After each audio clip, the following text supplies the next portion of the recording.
And because I had that breakfast, I was still in the subway when the first plane slammed into the World Trade Center, into my desk, because I happen to work on the 96th floor. What is this human wake-up call?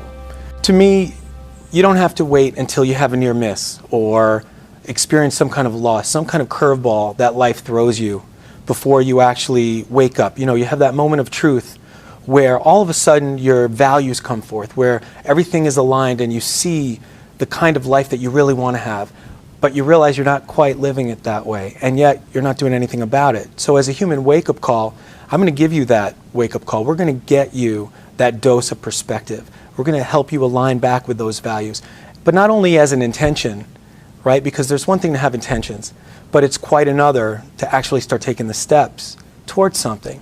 And that's where the magic happens. It's when you move from having an intention to something to actually doing something.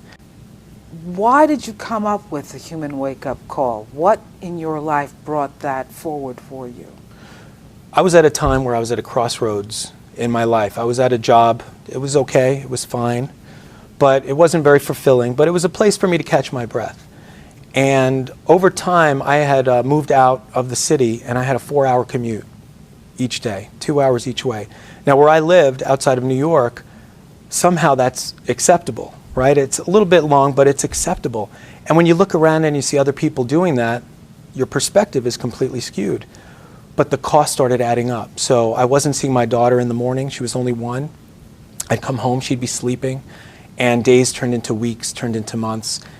And I was just really unhappy, saying, this is not the kind of dad I want to be. This is not the kind of life I want to have. But I didn't know what to do because I was the only one working at the time, and I needed to be responsible. I couldn't just walk away from everything. So I remember sitting outside one afternoon, and it was a beautiful day, and I'd gotten away from all the noise of the office. And I started thinking about this, and I said, you know, what is the one thing that I can do? I need to take control of this. I need to own this somehow instead of being victimized by this. So what is that one small step I can take? And I had this brilliant idea. I would have breakfast. Not a life-changing decision, right? But at least 20 minutes to spend with my family that next morning that would at least make me feel that I wasn't a robot, that I was a human being again. The next morning comes, and I have that beautiful breakfast with my family. It was just very nice. And because I had that breakfast, I was still in the subway when the first plane slammed into the World Trade Center, into my desk, because I happen to work on the 96th floor of the World Trade Center, and the morning that I decided to have that breakfast happened to be 9/11. So after that, unfortunately, many of my friends, coworkers, my boss, they were all up there. And you can spend a lot of time thinking about what does that mean? Why was it me? Why was it them? I mean, I knew them. They were just like you and I. They had beautiful dreams. They had beautiful families. They had so much that they wanted to do one day. And I had to realize that asking myself why was not the right question, because I couldn't change that. The right question was, okay, what now? What am I going to do with this gift that I've been given?